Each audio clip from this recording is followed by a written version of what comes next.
What is this, 86? 87. Sidney Crosby's episode. I've been waiting for our you. Lord and Savior. God, if I had known that it was Sidney Crosby's in advance, I would have worn my jersey. But I'm already in this, and my hair just got showered, so it can't be touched. I'm sorry. Yeah. Wavy hair, it can't be touched. Yeah. Happy episode, Sidney Crosby. This one's for you. This is Two Girls Chirping, though, and I'm Lauren. And I'm Abby. And 2 days ago, Teddy got neutered, except he had cryptorchidism, which is basically an undescended testy. So then it ended up being like a much bigger surgery and recovery. So we've got the cone of shame on him. Yeah. We're just hoping he doesn't try and make any major moves. Right now, he's just making biscuits and probably about to pass out. Yeah, I turned on my heated blanket so that he would have a wee nap on it while we recorded. He does love that heated blanket. So he's on activity restriction. Yeah, and honestly, the cone is doing it. I took the cone off of him earlier today, and he started sprinting down the hallway. And though the vet I took him to, I'm never going to again, that is like one of the things that they told me, after they left, when they were like, oh, we probably should have told you this, that he shouldn't really be running right now because of the incision that they had to do.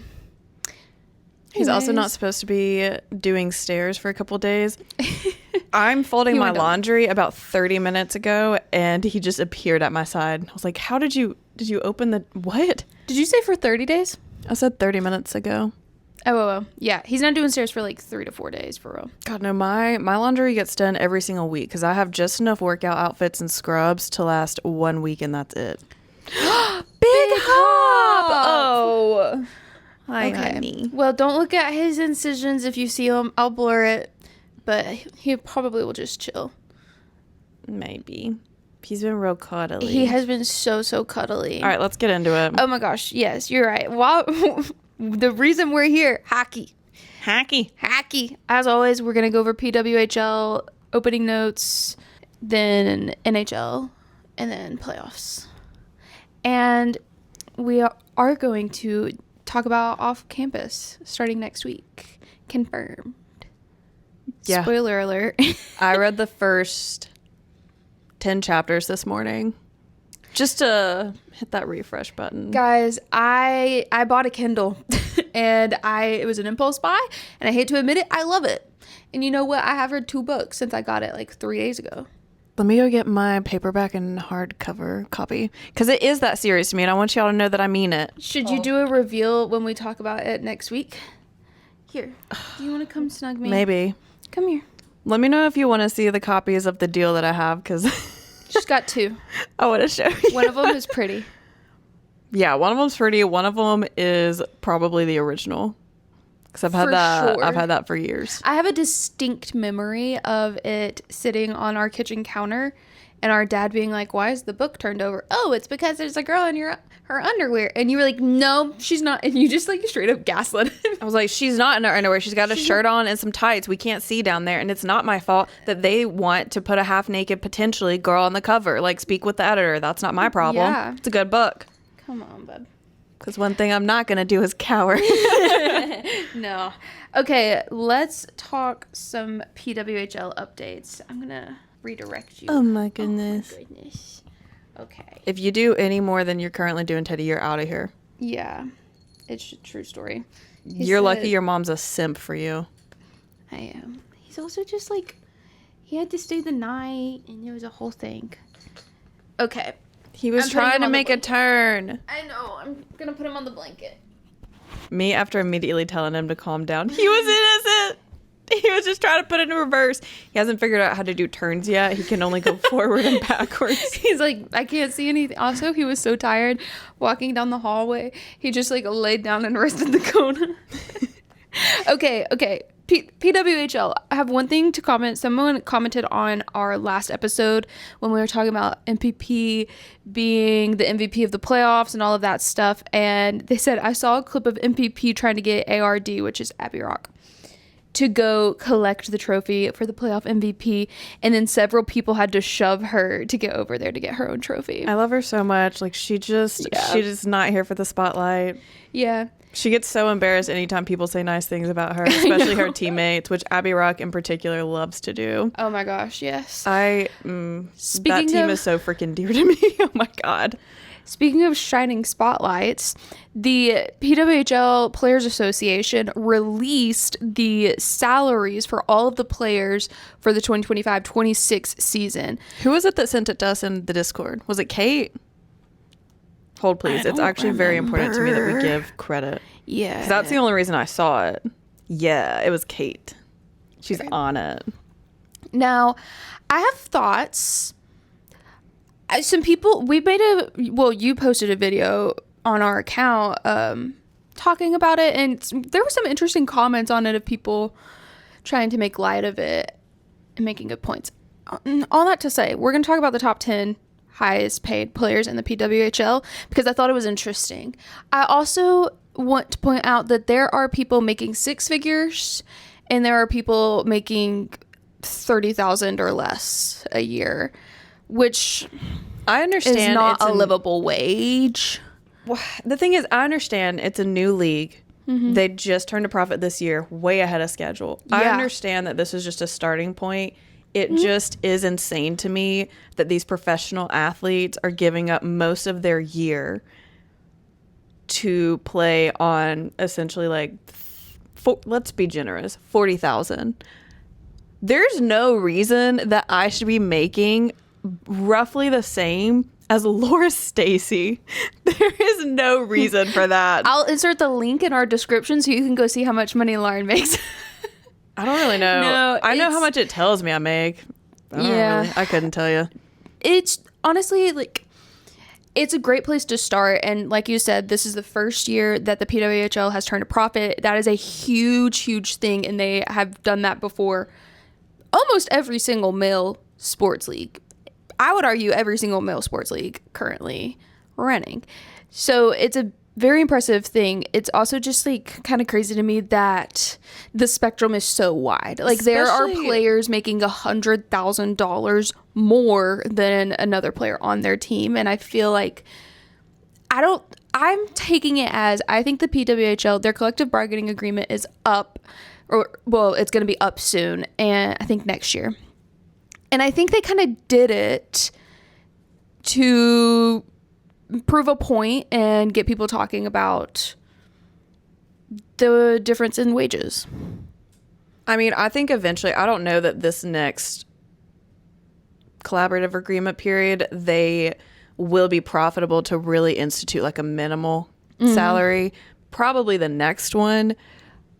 Yeah. They just turned a profit this year. There's honestly not a lot. This year has really been the year of women's sports, and that is due in a large part to how women got a real spotlight put on them finally for just excelling in the Olympics. Yeah. And then that's kind of carried over.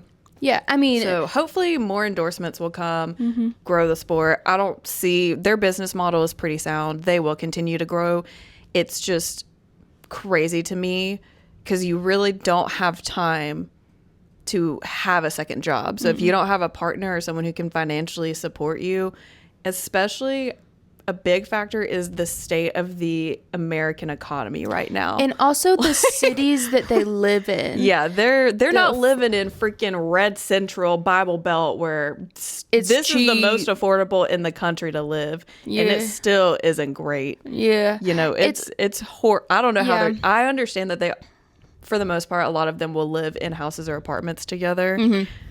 I thought that was for the vibes. I think you said that the other night. I also thought it was for the vibes. For the vibes and girlhood. And now I'm realizing it is in order to be able to live. Yeah. I also, speaking of women's sports leagues that are blowing up and have recently turned profit, the WNBA has also recently turned a profit. I believe 2 seasons ago, they became profitable. And they're still fighting for fair wages. And the wages are way better compared to that league. So it could be worse. It's just, I think it's important to shed some light on stuff. I will also say we got a comment on a post that I screenshot because I was like, that's actually a very valid point and does make me feel better. It says the estimated revenue of the entire league is only $15 million and the players' salaries make up $11.2 million of that. So it's not like the league is keeping half of the profit and players aren't getting paid well because of it. Like, they're getting a very fair percentage of the earnings. Yeah. So that's what I'm saying is as it grows and gets bigger, brings in more endorsements, gets more of a spotlight. I mean, clearly the salary is going to. Clearly, people like women's sports. Duh. Yeah. Who doesn't? I'm still waiting for Tampax to sponsor. And just to have the line, this period is brought to you by Tampax. I'm telling you. Advertising gold. It's such a missed opportunity. But they also said in their comment, just for reference on men's sports, the NFL estimates $23 billion a year in revenue and total salaries make up 12.2. So that's like half. So I was really happy to the people who commented because they brought facts, they brought statistics, and they weren't. Yeah. For the most part, I think there was a couple that you blocked, but maybe that was from the one before. No, there was a different one where I went on a block. My block button was rated E for everyone this week because I blocked probably like 10 people across all platforms. You know, Vegas fans are getting bold.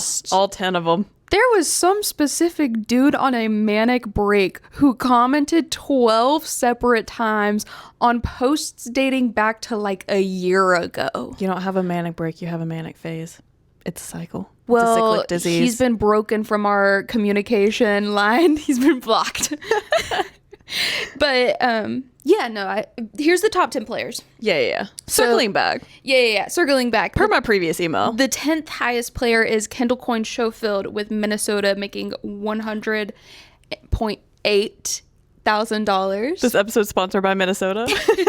These are also, all of these top 10 players are making six figures. Megan Keller and Gabby Hughes are tied for 8th, both making 105. Renata Fast is making 106. Hillary Knight is in 6th place. Crazy. Yeah, making 106.1, which I feel like is a radio station. I don't know. MPP is in 5th. She makes the 5th most in the league, which is kind of crazy to me. But I understand from a perspective of she is an older player. She's an older player and she was injured a lot. I'm not exactly sure how injuries factor into what they get paid. I don't know if they get paid if they're out on IR or what. That is something that I kind of want to look into. But I mean, I've seen their apartment from interviews they've done. They're doing just fine. Yeah, I'm not worried about fine. them. Yeah. And, I mean, she also gets hella sponsorships herself. Yeah. And honestly, I could see her being like, don't pay me all that. Give that to the other players. Yeah, for sure. 100%. I might be glazing her, but I'm sorry. She lives on a pedestal for me. 100%. She'll stay there forever. Speaking of pedestals and glazing people, Abby Rock is in 4th, making $6,000 more than MPP.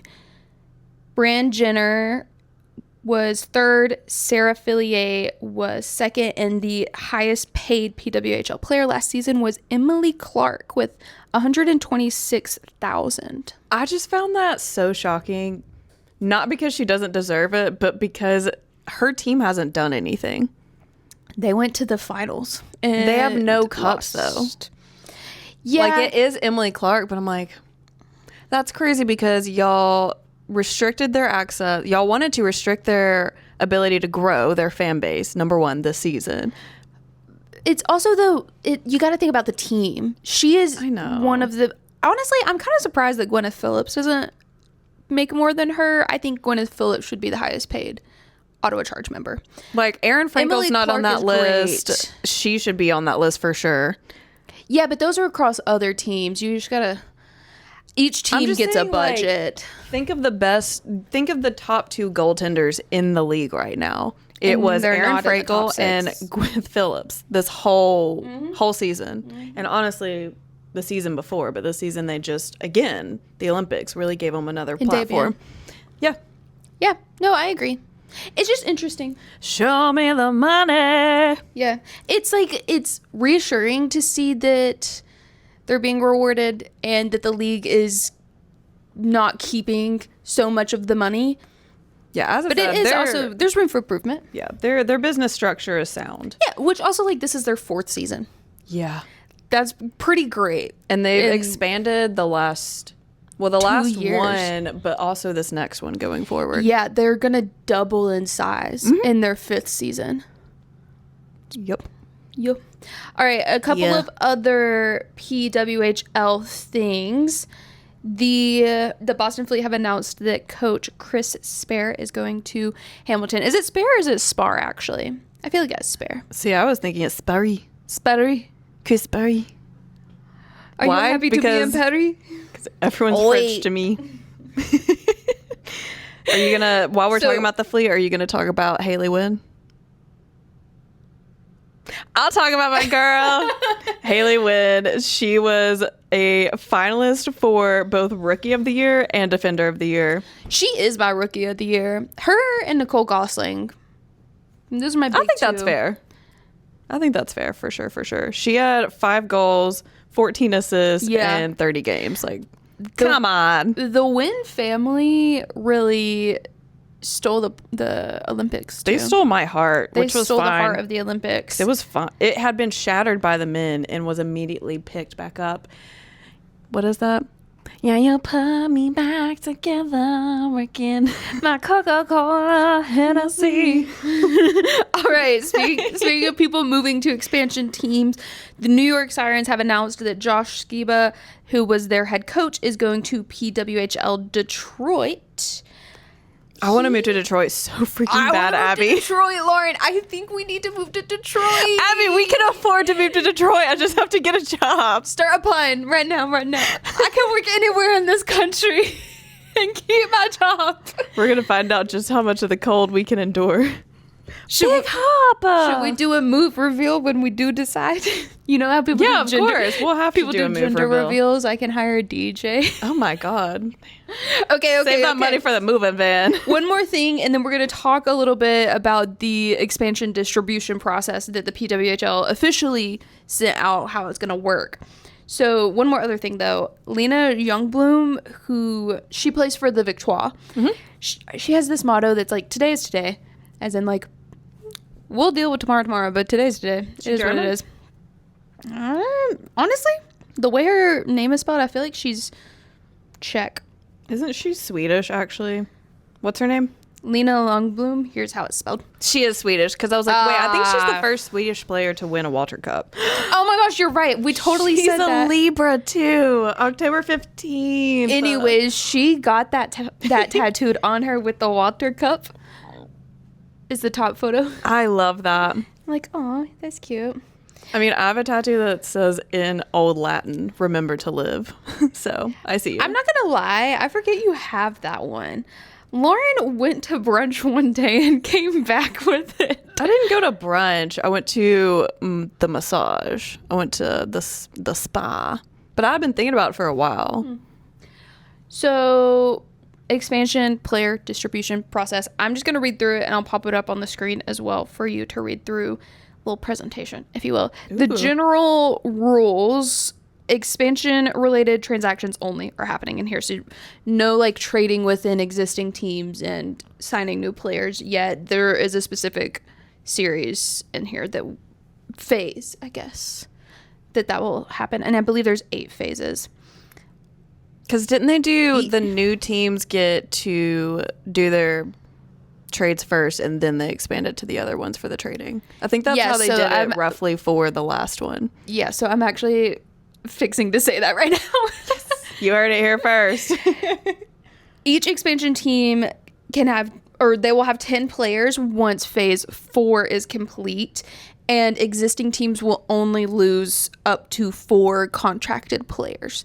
Now, if your contract expired at the end of this past season and you have not renewed it yet, you're up for grabs. Yeah. So phase 1, unsigned players may sign any existing contract with any existing team. So not necessarily expansion teams, and all signings count as a protection. Existing teams can lose up to 1 player during phase 1. Phase 2 is the expansion team signing period, where they submit a list of 20 players that they want to target and possibly sign. And they can only sign players from that list. Okay. Unprotected players who are on existing teams and have their contracts expiring are eligible for that. And if 5 players or fewer are signed from that list of 20, a selection process applies. Okay. Phase 3. This is a preliminary open signing period. Expansion teams can sign up to 3 unprotected players on expiring contracts. Existing teams can sign or protect 3 more players. So now they would have a total of 8 players protected. They're making this so freaking complicated. They make it oh my God. so complicated. I've read through this like 4 times and I still have questions. You know, so if you're confused, so am I, but you know, proceed. In the 3rd Pirates of the Caribbean movie, where all the pirate lords and ladies are at the table and they're consulting the book, and they like bring out. Do you know who you're talking to right now? You watched it with me a couple months ago. Pretty sure Remember the brother brings out the book and he's like flipping open this massive book and like reading the bylaws. That's how this feels, because I'm like, sure, I'm just gonna trust what you say because it don't make no sense to me. It's kind of just a tier. So like, the access to sign players just gets bigger and bigger and bigger as the phases go on. Phase 4, unprotected players can sign contracts, blah, blah, blah. It's all kind of the same thing. It's not until phase 5 that existing teams can re-sign their own players whose contracts were up. Okay. So if they still have them, they can re-sign them in phase 5. Players are not... They don't have to re-sign with the teams yet, but that is the period where it starts, and then the PWHL draft happens. Thank God. Yeah, it's a 6-round draft. All of the teams participate. I'm so excited for the draft. yeah. And then after the draft is the open signing period. It's just free for all. Everybody can do whatever they want. You can sign with whoever you want. If you're not signed, you're not playing. And that's the very simple expansion process. Steps 1 through 3, I was like, sure. It's just they're it's so confusing. specific that it's confusing with how agree. specific they are. I agree. To me, but I am a visual learner. No, I agree. When does it start? It's a great question. I think like this week, because the PWHL draft is on the 18th, I believe. Yeah, I believe the PWHL draft is on the 18th, because the MNHL's is on the 23rd. It's on the 17th. I was close enough, because it's in Detroit. Yeah. All right, a couple more. I have only MNHL notes, and then we'll get into playoffs, and I'm gonna breeze over them because. Also, 236 eligible players have declared for the draft, which is, I believe, a new record. I think so too, but there's also more teams. Well, every single year, more and more players are declaring, because there's more of a chance that they can actually play. I loved the way the draft went last year. I loved the way they had the Jocks and Jills hosts interview them, and honestly, it's just way better than you going. Oh my God, the MNHL draft last year was just so bad. It did make you cry though. Yeah, well, Matthew Schaefer. Okay, a couple notes. Trigger warning, or not trigger warning, just jump scare warning. This is going to be about Vegas. Hold on, can I say one thing? Well, say your thing, girl. Okay, it's just about the PW. Oh, yeah. The Victoire won, and then I think it was the next day the Habs played. It was either the next day or the day after. Yeah, it was the next day. They played in Montreal, and the Victoire showed up to support them, which, of course, spoiler alert, they lost. They didn't win. They did not win. But they almost would. But I just love to see it. Yeah. And then the parade. Oh my gosh, the parade. I can't believe I almost forgot to talk about the parade. That's okay. The parade has been so fun. I think one thing I've seen is I saw it this morning. Abby Rock was doing an interview. I think it was before the parade started or at some point. And they were talking about how many shots have been passed around and like how everyone's liver is doing or whatever. And Abby Rock is like, honestly, there have been a lot of shots passed around, but as far as I know, they've all been on Laura Stacy's tab. So someone might want to check on her. I think she might be broke. It was so freaking funny. I just love them so much. I'm just nom, just eating up every little bit of content I get from them. One of my favorite things about the PWHL is how active the players are on social media. Yeah. Because I have seen some of the most hilarious TikToks about, they're like, I partied yesterday. I'm probably going to have to party tomorrow. Like the party just keeps going. I saw it too. I'm loving it so much. Every little piece of it is just feeding me. It's giving me life. I particularly love how they didn't take the cup to a strip club, as is the MNHL tradition. Yeah. My other thing with that is, you know, the phrase like, you don't know you're in the good days until they're gone. I know I'm in the good days. That's why I'm consuming every ounce of content while this roster remains locked in. Oh my gosh, yes. I am in the good days in Montreal. I've seen Abby Rock has said the big thing is everyone is torn about whether Abby Rock is going to leave the Victoire. A lot of people say that she's going to go to Detroit. We got to go to Detroit then. Wherever Abby Rock signs, we're moving there. Okay.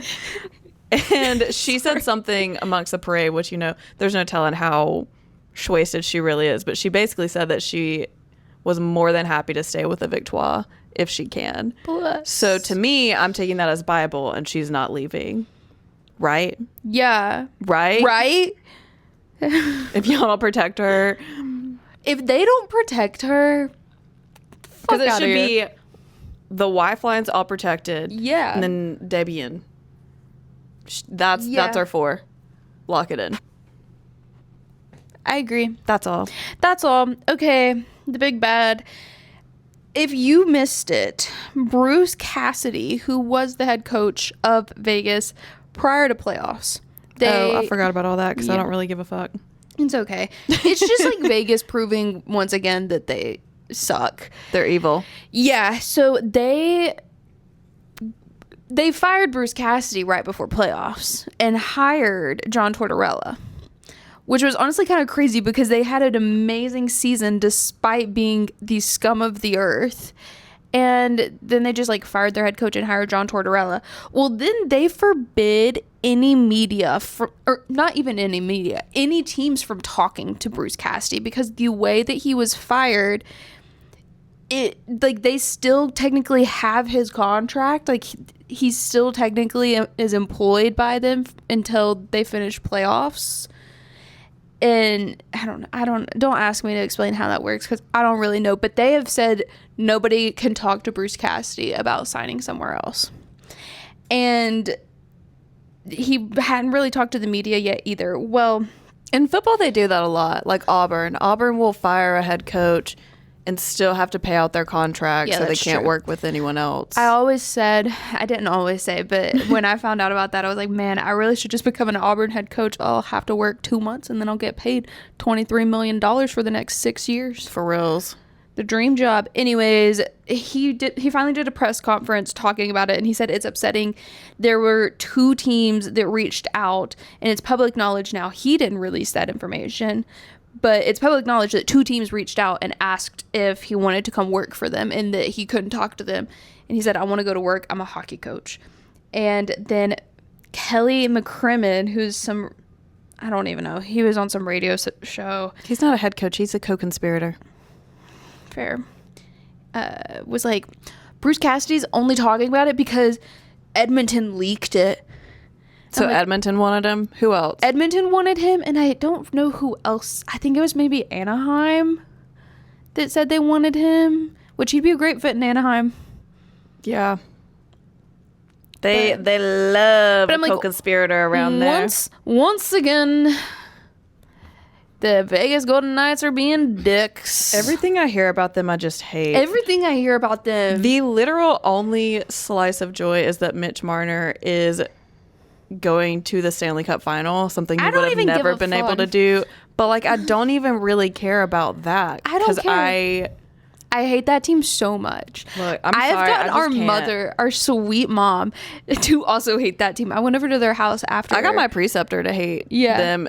It's not getting, it's just stating the facts. Yeah, and then they're like, facts. That's insane. They allow that. And I'm like, yeah, they do. Yeah, they have a history of protecting. Yeah. So on a lighter note, to bring us back to happy, Evangeline Malkin has re-signed with the Pittsburgh Penguins for another season. I cannot believe I didn't wear my Wheeling Whalers jersey.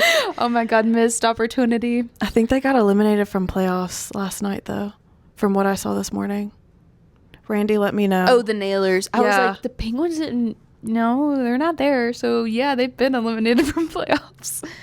Okay, and then I have one more thing. I was watching what? He signed for one more season. Sydney's contract is for one more season. I believe so, yes. What if they just retired together? Do we think that they're going to retire together after the end of their contracts? I think it really just depends on what the Pittsburgh Penguins look like. I felt weird calling them by the full Pittsburgh Penguins. That's why I paused. Anyways, I was watching the playoffs, kind of just throwing myself a pity party. And I was like, wow, the Canadians were kind of getting absolutely screwed. And I think it's kind of the refs' fault. It is. And so I was like, Gary Bateman's very open about how, he has openly said he does not like the Canadian teams. Just crazy. Yeah, absolutely insane. And so I was like, okay, when was the last time a Canadian team won the cup? 1993. It was actually the Canadians over the Kings, in case you're wondering. When did Gary Bateman become commissioner? The end of that season. No, I'm not saying he's rigging it. I am. He is rigging it. The reffing is terrible. The calls they were making against the Habs, both in Montreal and in Raleigh, were atrocious. Crazy. Particularly the goaltender interference that they made in Game 5. We'll get there. Was it Game 5? It was Game 5. I don't remember. I've watched so much hockey in the past 48 hours, really. Okay. Let's talk about Game 4 of the Colorado-Vegas series. Vegas won. I'm pissed. I do think it is very, very interesting that Jared Bednar said prior to that game, knowing that the Avs were down 3-0, said, I like the energy in our room. I like the vibe around the team. There's a looseness around our team this morning and hoping that can do some good to free us up to play to our identity tonight. Well, no, they lost. They were too free. And I also want to shout out The Gist. If you don't follow The Gist, you should. You should because it's incredible. When Vegas secured their spot in the finals, they posted a timeline of his assaults. It said, as a reminder, Carter Hart shouldn't be playing in the NHL at all. Yeah, they went in depth. They were like, if you want to argue with me about it, I'm 10,000 hours into studying this case. Argue with me about it. Oh, yeah. We posted something and some guy popped up. He was like, I have read every single court transcript. You want to go? We'll go. Yeah. Then The Gist, that ally, and Trailer Park. Who is it? Trailer Park Sports. Yeah. He, and of course, Crash the Blue Paint. Those are our allies. Yeah. And 365 Hockey Girl. Yeah, but yeah. Her, and I feel like we actually know a little bit because we talk with them a little bit. You're thinking of Double Hockey Sticks. I am. I always do that. Double Hockey Sticks also posted plenty of things about it as well. 365 Hockey Girl Club. I literally consume all of her content. Trailer Park Sports Network made me laugh so hard because he posted something talking about how this is ridiculous and Carter Hart shouldn't be allowed to play. And got heat on it. And my favorite thing about him is he does not shy away from confrontation. And he posted a follow-up video that was like, if you are an apologist for him, you can politely just leave because this is not a safe space for you. Same. It was great. Okay, let's talk about the Carolina-Montreal series. The only one I actually watched. Yeah. I've got some notes on game 3. You do your first period notes. I'll do my first period notes. I said first period, unremarkable. Ghosty scored, then Matheson scored, and then Taylor Hall scored. So at the end of it, it was 2-1 for the Canes. There wasn't a lot of like penalties or action. It was pretty clean hockey. I have, first of all, apologies to Jacob Fowler, who I said was a Carolina goaltender last week. That's my bad. We know better. We do know better. He is a Montreal goaltender, not a Carolina one. I also have, and I forgot that I put this in here. There was an interview earlier this week, and you might have already seen it, but I want you to guess who was talking about bathroom candy. Seth Jarvis. Okay, yeah. I did see that, yeah. Did you see where he was like, no, I keep it in a sealed bag. It's not on the toilet seat. I'm not judging you, my guy. Yeah. So Newhook did disappear from the bench a little bit after a run-in with Carrier early in the first period, which Newhook has been great for Montreal in this series. So I was like, him and Dovich have been like our most valuable players, I would say. Him, Dobej. Yeah, that's it. I mean there's Josh some other Anderson, strong contenders, but throughout the whole playoff series, they have been the most consistent. Early on, Josh Anderson was our savior. Yeah. This series, he pissed me off. Ghosty scored first in this game, and I had literally just finished saying out loud to Lauren, dang, every time I watch the Canes play, I'm mesmerized by how many shots they take. And then Gostisbehere shot and scored, and I was like, oh, fantastic. And then I have Father Matheson. So, Daddy, if you will. I don't know if I want to sing it. It doesn't feel right. The Father Matheson has many goals. In the South, we're in the Bible Belt, guys. Church culture. There's a song about Father Abraham. I'll sing it.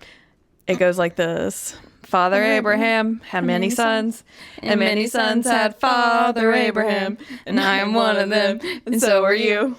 So let's just praise the Lord. It is like engraved in my brain. But we literally started singing this together.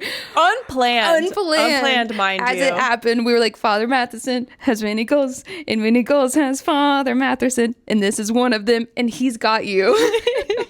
So let him whisper sweet nothings. And it was unplanned, and It was so freaking funny. So funny. I hope that translates. It might have just been you had to be there. It may have just been you had to be there. It was, but now you have the context. Hilarious. Yeah. And less than a minute later, Taylor Hall scored to put Carolina back up in that. So, with 59.7 seconds left in the first period, Caden Gooley was called for interference on Svechnikov, but in reality, Svechnikov was holding Caden Gooley's stick. I mean, there was interference as well, but they both should have gotten penalties. Even the commentators agreed with me on it, which is crazy. And the refs suck. Lauren said they did her like they did MPP. Sorry, I guess him. I'm not used to watching men's hockey. Yeah, because I was like, that's exactly what they did to MPP. Exactly. Yeah. No, it was. It was. Second period. What you got, girl? Second period. Lane tied it in the second with an assist from Caulfield. And Dobej. Dobej got credit with the second assist on it. So I was like, I have to shout him out. Heck yeah. And then I wrote, the Canes continued the tradition of slashing Lane right after he scores. Martin Nook is the one who slashed him. Who's Martin Nook? Because they only talk about Martin Nuke. Oh my God. Add it to the list of mispronounced names. Yeah. I saw an interview, I think it was ahead of Game 5, where they were like, Lane, do you know that you have taken the most hits in the playoff series? And he was like, nope. And they were like, yep. That's crazy. I do believe that, though. Yeah, he's just been getting absolutely hammered. Yeah, Lane Hudson scored 30 seconds into a power play where he was slashed. And it went Hudson pass to Caulfield, to Hudson, to Caulfield, to Hudson, to the back of the net. And Dobej. Dobej, you're right. Dobej to Hudson, Cole, Hudson, Cole, Hudson. It just like, they were literally playing hot potato. It was kind of funny to me. Taylor Hall also Menace. Taylor Hall and Caden Gooley got into it multiple times this series, but Taylor Hall lost his stick.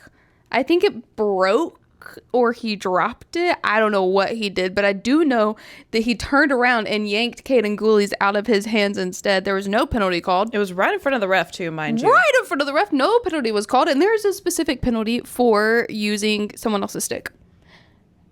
Well, kind of. That would have been a penalty. Should have been a penalty. Dobej blocked a shot. He looked like he was in pain. The play continued, and he was like behind the play doing this number with his shoulder. I'm assuming he's fine. And then I have a note. I wonder how many steps Jackie gets in on a game day, because she's just all over the arena interviewing everybody at any given moment. And I love really her. Is. This was the game that there was an ad for their YouTube series, and it cuts back and there's a long silence, and then the commentator says, "It can't get hard." I don't think it that's was followed what... by another long silence, and then he was like, "When the game gets hard," something like that. Like, he tied it into the game, but it was just like, yeah, what? He didn't know that the mic was hot at that moment. No, he did not. Abby just rewound it like 3 times because she was convinced he said something. I was like, what what did he just say? A minute and 51 seconds remaining in the second period. Sean Walker gets called for goaltender interference. He literally skated right into Dobej. It was the most blatant goaltender interference. It didn't even look like he tried to slow down or redirect or anything. Jake Evans obviously was like, not too much on my goalie, and jumped on top of him. Yeah, that's exactly what he did. And got... I originally started punching him. I feel like punches is a bit dramatic because it was kind of just like a... Yeah, it was more of a shove variety. Yeah, it was more of a shove. And then Jake Evans got a roughing penalty. They didn't call goaltender interference, just roughing. And then Dobej was slow to get up again. It was such bullshit. And the commentators were like, wow, Dobej really sold that one. He was in the back of the net with Sean Walker on top of him. Look, they better sleep with one eye open at night. The refs and the commentators. The refs and the commentators. Had it with you. Yeah. Okay, then third period. Nothing happened. No penalties. No real penalties. No goals. Overtime was forced. No, there was a goal. In the third period? No, that was in overtime. Noah Dobson scored off of Nikolai Ehlers. Oh, wow. Not my own notes throwing me for a loop. Noah Dobson scored off of Ehlers, and then it was overturned because Cole Caulfield was offsides. There it is. Yep, sorry about that. Noah Dobson did lay a massive hit on Jordan Stahl, though. And it was called for interference, but it was a clean hit. It's just fucking bullshit. It's just bullshit. Yeah. Overtime. It's just because they're Canadian. Yeah. We can't have a Canadian team in the finals. Well, other than Edmonton. But Edmonton can't win. Yeah, everyone knows that. Yeah. Okay, overtime. I mean, do you have anything? I just have who won. Taylor Hall laid a massive hit on Ivan Demidov halfway through overtime. Taylor Hall was doing so much. He's been doing so much. He's doing so much. And the thing is, freaking reason. The thing is, if it wasn't against the Canadians, I'd be like, hell yeah, Taylor Hall, get into it. It's playoff hockey. But it was against the Canadians. So I was like, not too much on my children. Slav low-key shot at our own net, but it didn't go in. And then... He shot at his net? Yeah, low-key, yeah. Okay. It didn't go in, thank God. It was clearly on accident. I don't even remember seeing that, but that's okay. I just have a note on it. Sure. So, 14 minutes and 6 seconds in, a series of unfortunate events happened. Lane Hudson turns the puck over to Andrei Svechnikov. And Andrei Svechnikov scores in overtime to win it for Carolina. Now, you might think that's only 2 things. It's not a series. Yes, it is. Because Dobej got a little bit on it, just not enough. And... yeah, it was a wrap. It was rough. What was rough was Lane Hudson's commentary on himself post game, where he said he's too hard on himself. Yeah. He was like, it would be nice to be up 2-1, but we're not because of me. I was like, ugh. But he also is the one that tied the game for them to go into overtime. I'm like, look, bud, it's not just them that you're playing against. You're also having to fight the refs. And then I have who are making like every call in favor of the Canes. And then I have a photo of Kate and Gully doing the splits to stay on side. Love it. Whatever it takes. Okay, game 4. Do you have... My notes I can speak on after. Speak on it. After you do your run around. The first period of game 4. Spoiler alert, Carolina won this one. Here's the thing. They're going to win everything from here on out. Yeah. Yeah. Carolina showed up and showed out. Montreal just played sloppy. They kept turning over the puck.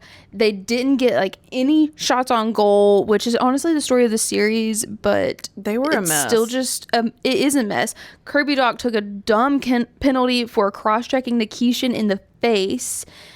Montreal fans were chanting "Ref, you suck," but I mean, the refs were also helping the Canes. Yeah, throughout. That's true. They helped throughout the entire series. That is very, very true. It's also important, I think, for Kirby Doc to keep in mind. I mean, his season's over regardless, but he is a restricted free agent now. Mm-hmm. Jalen Chatfield went to the box, and the Habs finally started making some shots on net. And Taylor Hall finally got called for a penalty, cross-checking. I don't know who he cross-checked, but it doesn't really matter because the Habs still didn't score. They're not great on power play. And also, the Canes' penalty kill is so good. Yeah. And I have to remind myself of that. Then Cole Caulfield also took a puck to the face on the bench and went down the tunnel. See, now, if that was me, I'm not coming back. You're not a hockey player. I'm not a hockey player, though.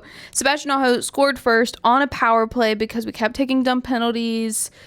And then Jordan Stahl scored pretty quick after again.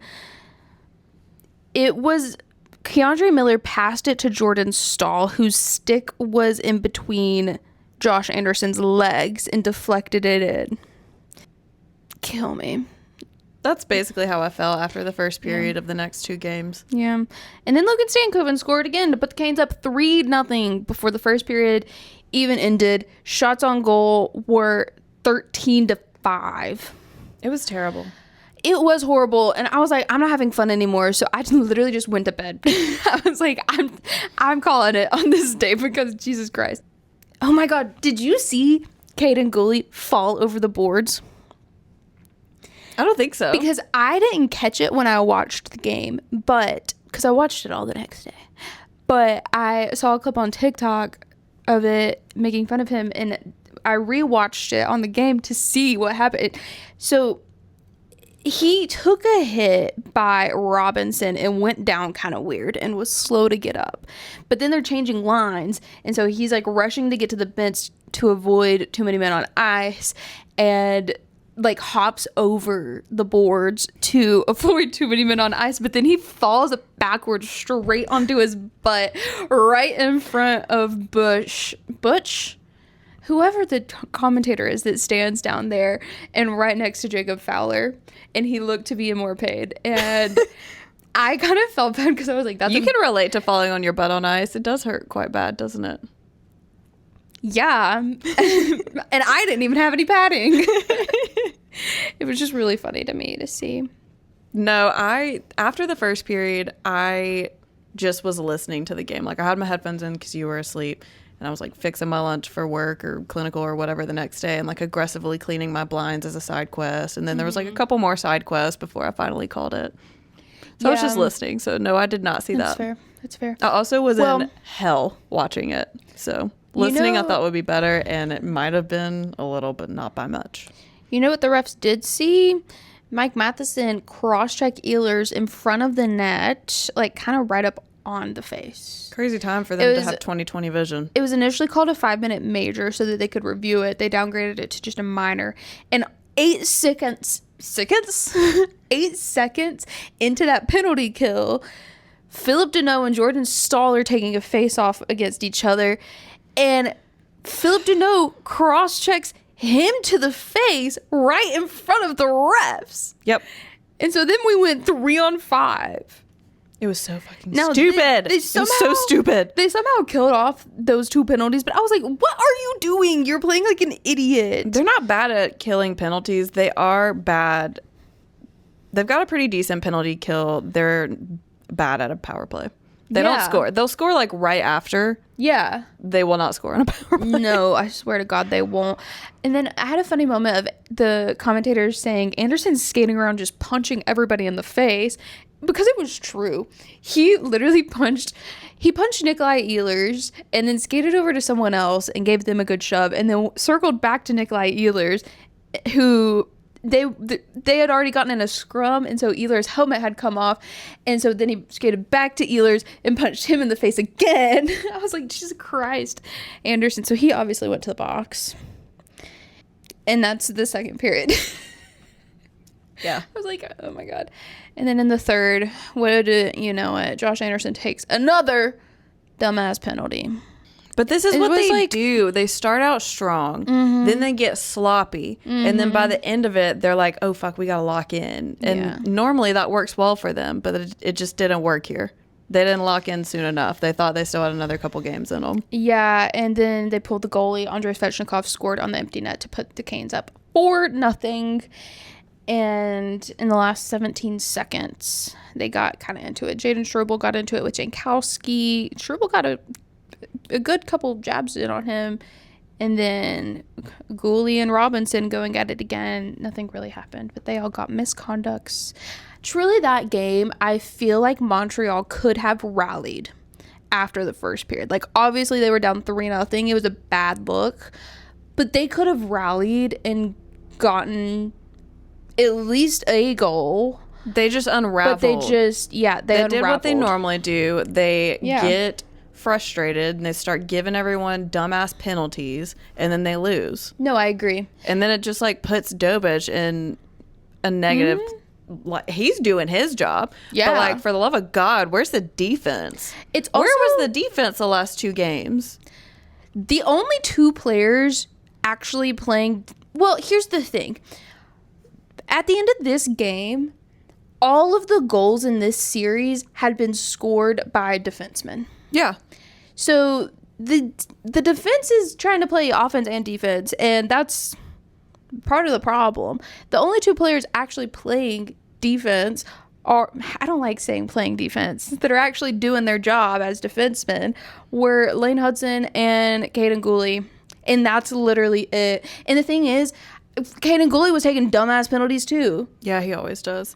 Keep in mind, but he was blocking shots at least. It was Dobich's birthday. Also, keep in mind. And they got birthday, shut out. And the thing is, in Montreal, shots on goal were 43-17. The Canes had more shots on goal in that game than the Habs had the entire series combined. Yeah. So then we go to game 5. They carry-priced him. They carry-priced him so hard. Then we go to game 5. Ahead of game 5, so Claude Lemieux had carried the torch at game 3 in Montreal, and he passed 3 days later. I do want to say on this, why the hell are we taking TMZ's word as Bible on his cause of death? That's crazy to me. But he donated his brain to Boston University for CTE research. Good. Anyways, he passed. It was sad. It's honestly crazy to think, like, 'cause he was 60. Yeah, and he was a player agent for a lot of players in this series, actually. I believe 3 or 4 of them in this series. He was their player agent. It's just sad. It's almost Mental Health Awareness Month for men, so be aware. Seek help. Seek help. There was a moment in the first period, and this is one of the only moments I'm going to talk about in the first. I was screaming at the TV. It better be the goal interference call. It is. And I don't scream at the TV much. I do. That's mainly Lauren's role. But Lauren was studying and her headphones in, and she's dead to the world if she's got her headphones in. She's not hearing a thing. And I heard you screaming. And she heard me screaming. So Taylor Hall went down with Texier, took him down. And he managed to stay out on the play regardless, even though he was clearly in pain, and then scored for the Canes. in the same like sequence of events. It was 9 minutes and 17 seconds into the first. Montreal challenged for goaltender interference. It was some of the most blatant goaltender interference I've ever seen in my life. It was... Stankoven went down and then kind of propelled himself into Dobesh, who then couldn't get over to make the stop. He literally kicked one of his legs out. Like, I'm sorry.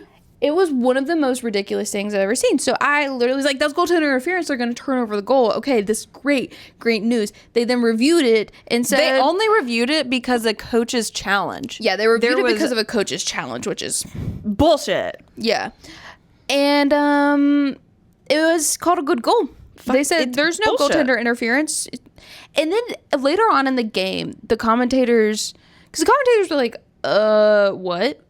Like, that's goaltender interference. I don't understand that. Maybe they're seeing something we're not on some different cameras. They're not seeing shit. So later on in the period, they were like, okay, we heard from the control room. They said Logan Stankoven was just making a hockey play. That was their reason. They said, it's an American team. Yeah, it's fine. Yeah. Yeah, they paid us more. Now, ultimately, that single goal didn't decide the game, but that pissed me off so much. It decided my attitude about it. It decided my attitude, that is for sure. Luckily, Dobej wasn't really fazed by the whole of it, and he made some really good saves immediately after. And then he kind of framed Andrei Svechnikov for goaltender interference instead. Which I love. Yeah, so he's standing up, play is happening in front of him. Svechnikov does skate through the blue paint behind him, which I'm also like, why did you do that? That's kind of crazy. Dobej turns around and yeets him into the goal, which is technically goaltender interference. And so Svech goes to the box. So they did get a goaltender interference. It just didn't overturn a goal. He literally had to make it happen himself. Yeah, and honestly, I support it. I think I'm it's fine great. with it. Yeah, I'm fine with it. Yeah, unfortunately, we were owed one. Yeah. Unfortunately, Logan Stankoven scored and Eric Robinson scored, and it was once again 3-0 at the end of the first period. Where's our defenseman? Where they at? I know. I kind of think Montreal gave up at this point because they came back in the second period and they were so slow and they were trash. It honestly looked like they had made their peace with going out this game. And it just like pissed me off. Jackson Blake scored again. Well, it's his first time in this game, but they said some stat about Jackson Blake, Logan Stankoven, and I think Andrei Svechnikov have scored 17 goals in this series or something like that. I'm not surprised. I'm not surprised either. But yeah, Jackson Blake scored. Canes up 4-0, and then we go into the third. I was already running on fumes. I was so over it at this point because when a team's up 4-0, it's just not really fun to watch anymore. No. So, they were up 5-0 heading into the third, actually. Yeah, because the goal that should have been overturned wasn't. Yeah. Cole Caulfield managed to score on a power play. Thank God. To keep Montreal from being shut out again. And honestly, I was like, okay, I can live with that. Yeah. Like, we are clearly, y'all are done, and that I'm proud of y'all. Y'all made it so far. Y'all are clearly out of your depth and exhausted, and you look it and you're playing it. I'm just glad that someone was able to score, and I'm extra glad it was Cole Caulfield. That's fair. And Seth Jarvis also scored on empty net, put Carolina up 6-1. That's how the game ended. Carolina is playing in the finals versus the Big Bad. They actually play on Tuesday when this episode comes out.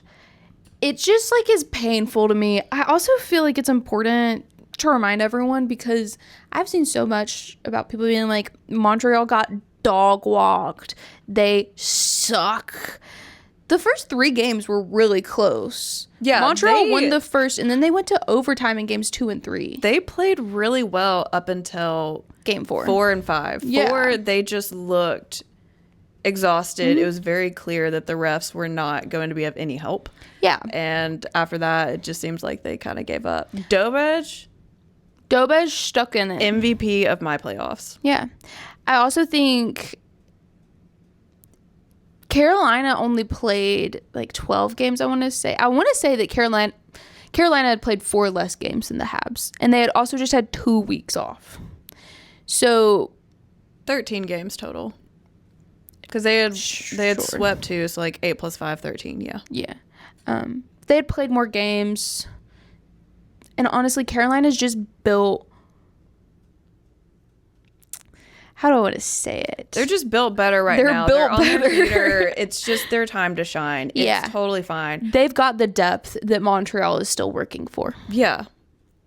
Yeah. Montreal, I'm so proud of them. Yeah. But I cannot believe that I even got to watch them in the final, even though that's what my bracket said was going to happen. These are the conference final. Yeah. What are you talking about? That was actually that was the Stanley Cup final. What do you mean? I was happy with anything. I was happy they went to round 2. Yeah. Because at the end of the day, we're just trying to build a sustainable franchise. Yeah. And they exceeded all expectations. I'm proud of them. And I hope they have a nice summer break. They exceeded my expectations for their playoff run as well. For sure. 100%. And yeah, I would have loved for them to have won at least one more game in the series. But I think I knew that Carolina had the strength to get through it. And honestly, Carolina is better equipped to take down Vegas. I don't think Montreal would have been able to. Well, everyone who's been better suited to take down them has lost. I know. And let's also just keep in mind here that Carolina, the organization, is not innocent. No. Their AHL affiliate has employed one of these filthy 5. The McLeod fucker. Like, it's big bad versus small bad, which I choose...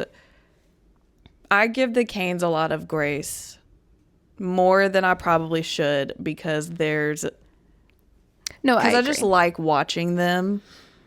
There's bad in every single team.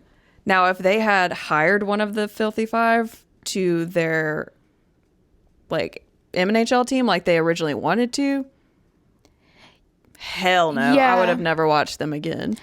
I think that I give Carolina a bit of a break as well. I don't forget the fact that they were going to sign one of them, but I do appreciate the fact that hundreds of, and I believe thousands of people petitioned for them not to, and they listened. It's still, I mean, technically he's affiliated with their AHL team. He's not affiliated with the NHL team, but it's just as bad. I still don't like it. Yeah, I think that they could have done better. But yeah, if they had signed one of him, they would have been getting the Vegas treatment. But I'm like, it's the AHL. They can unsign him. Yeah. Do it. Yeah. So, I don't know. We'll see. I am not watching because I just refuse to watch Vegas. We've spoken about this. Yeah. We'll be doing recaps and whatnot. Yeah. But we'll talk about it. But we'll mainly be talking about off campus. Yeah. Until the drafts. Yeah, pretty much. Yep. I do have a couple more things that I want to point out about this series that I found interesting. Dobej faced 533 postseason shots, which was the most of any goaltender postseason. In 13 games, too, mind you. They played more than 13. Oh, my God. Yeah, you're right. 14 plus 5, 19. Yeah. So, a little bit more. Still crazy. Also want to talk about...